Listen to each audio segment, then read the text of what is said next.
All right, welcome back. It's Sofa Kings, and last night were some amazing fights. We had the return of Adesanya and New to get back his title, and what that was an amazing knockout. I am still thinking about it. I'm still talking to my friends about whether he was too petty or not. I don't care. I loved it. It'll teach that kid a lifelong lesson. But we are here to give these fights a tier list because apparently no one's thought of that in the MMA world yet. I mean, I know people are rating, these cards and stuff like that, but just in this format, I think it's pretty funny. And let's see how long we can get with it. So here we go. First fight, Jacqueline Amorim and Sam Hughes. I didn't really like this fight. It seemed like Jacqueline was constantly trying to pull guard and kind of do a whole lot of nothing with it. Sam Hughes, although was trying, I think, to give a bit more ground and pound, just couldn't really get anything going. I'm going to go ahead and put this D tier. It was just kind of a slow fight. But that being said, it wasn't a complete wash. Sam Hughes was still trying to implement a game plan. So I say it'd have to go right there. Second fight of the night, however, oh my God, Steve Garcia has that dog in him. Let me tell you. He wasn't doing too well. Was able to come back and was able to have an amazing, great finishing sequence, honestly. And I'm gonna go ahead and just put that straight at B tier because that was a really fun way to wake up, and I had a lot of fun watching it. Ignacio Bahamendez and Trey Ogden. I'm not gonna lie, this fight was kind of putting some people to sleep. It was everything that I'm not a fan of about point sparring while you're fighting. I think there's certain fighters it really works for, but it just turned into kind of a snooze fest for me. So it's gonna go ahead and get the D tier, but again, I think these are just matchup things. You have some fighters I think that are just sometimes unwilling to put the gas on a bit just because they don't want to be out of position, or they don't see something that they like, or maybe they do see something they don't like and they don't want it. So there's a whole host of things, but just for these fights, this is how I'm feeling. Next, Cynthia Calvillo and Lupita Godinez. Lupe. You know what? Had a pretty heated stare down. For what it was a lot of like one punch combinations. It felt like there was going to be some weird judging maybe going on, and there was. I think someone gave. Oh my God. Someone gave Kaviev, was it two? I'm not even remembering this fight that well. I do remember it being about a C tier though. It was okay. There was a little bit more action, but definitely couldn't put it above the Steve Garcia win right before that. Next that came up, Gerald Mishart and Joe Pfeiffer.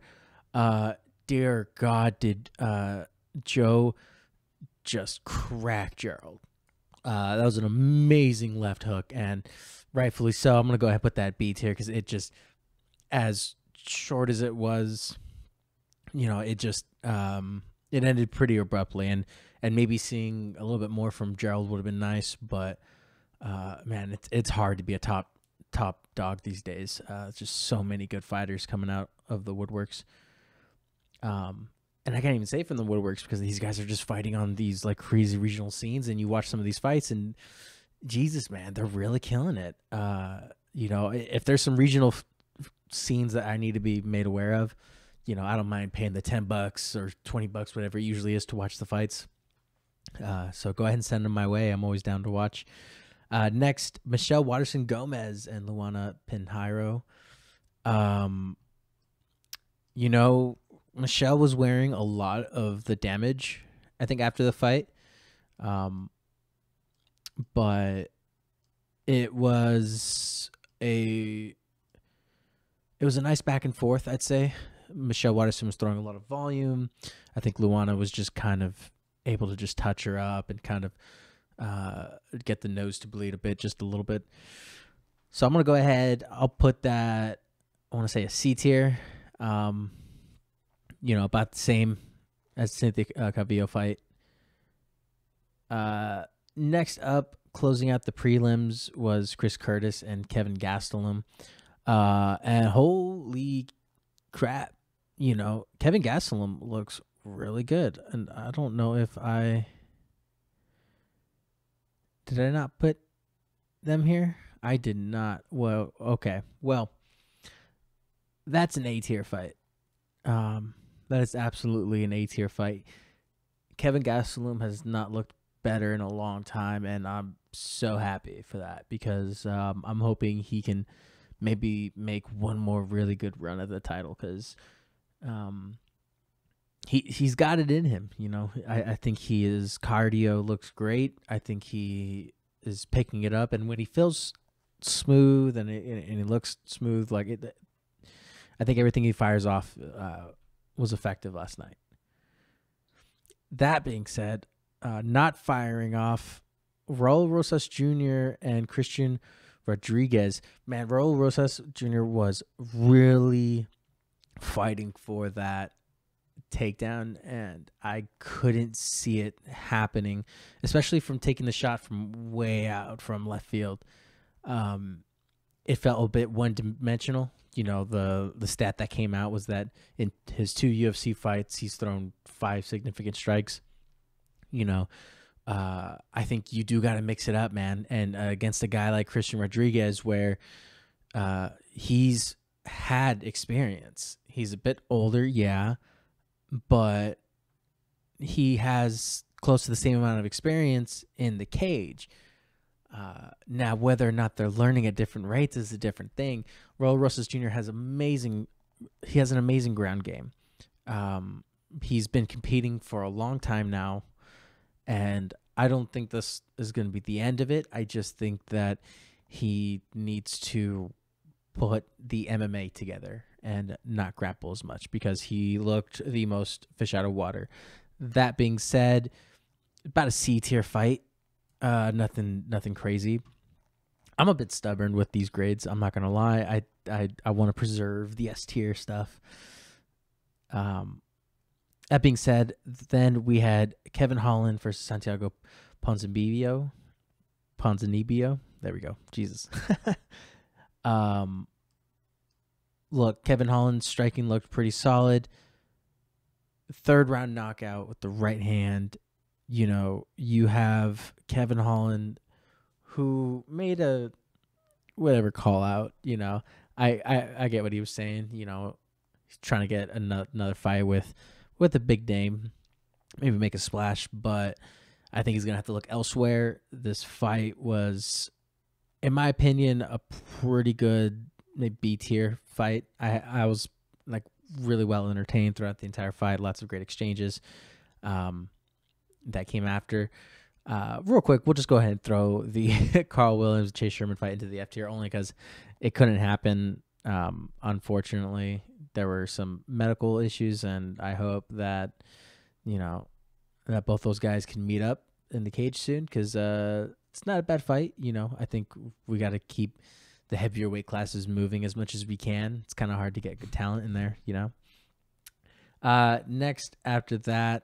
That's right. There was 2 copies of Michelle Watterson. We'll look at the Rob Font Adrian Yanez fight. Rob Font actually putting it on Adrian Yanez. What a crazy sequence. Look, he gave the young guy I don't want to say, they're both experienced, but he gave the number 12 guy a shot. Like, hey, you want my 6th spot? Okay, here you go. Like, let's go. And unfortunately for Adrian Yanez, with his amazing boxing, it's going to take him a little bit to get to the championship picture again, or like the contention. But man, I'm expecting great things. That was a fun fight. Gilbert Burns and Jorge Masvidal. Look, Jorge has had an amazing career. He's been fighting well long before his pro career, and even in his pro career and his fights in Japan, he's been mauling people. He's broken records, obviously, and has been a big draw. And now he's running his own promotion, and I'm stoked he's able to pay the fighters what he's able to pay him. I hope he can continue to keep that up and create some more competition in the MMA world. That being said, Gilbert Burns was all over him. This really was a game of Gilbert Burns top pressure. I would throw it in. I don't want to say C tier.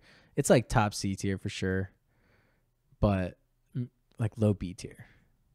I'll give it B tier. Gilbert Burns was still able to implement his plan pretty well, and I think we see a legitimate challenger right here. Again, that being said, Alex Pereira and Israel Adesanya, is he able to take the belt from Alex Pereira? Alex Pereira is probably going to be fighting contenders for 2-3 fights, unless he starches every single person. I can see the UFC handing him a wrestler, like just right out the gate. Just give him someone like who's just gonna wrestle fuck him the entire time. Israel Adesanya getting the knockout in the second round was one of the most cathartic things, probably. I'm not gonna lie, I had Alex Pereira on my verdict, and I was still happy. That was an amazing knockout. The celebration, because he's the same guy in loss, in wins. He's the same guy, and you gotta respect it. You cannot deny that. That's one of the coolest feats, like in all of MMA history. So I'm gonna go ahead. I'm gonna put that up there as. I'm gonna go ahead and say that's the S tier fight of the card. Unfortunately, Raul Rosas Jr., the hype that he had, could not live up to it. We had Kevin Gastelum, who looked really good, and probably another upset of the day. I'd go ahead and give it to Steve Garcia, because he looked crazy good, and he looked like a tough son of a bitch. That being said, I appreciate you guys sticking all the way to the end, and as always, go ahead, hit the like, follow, subscribe button, and go ahead and watch for more.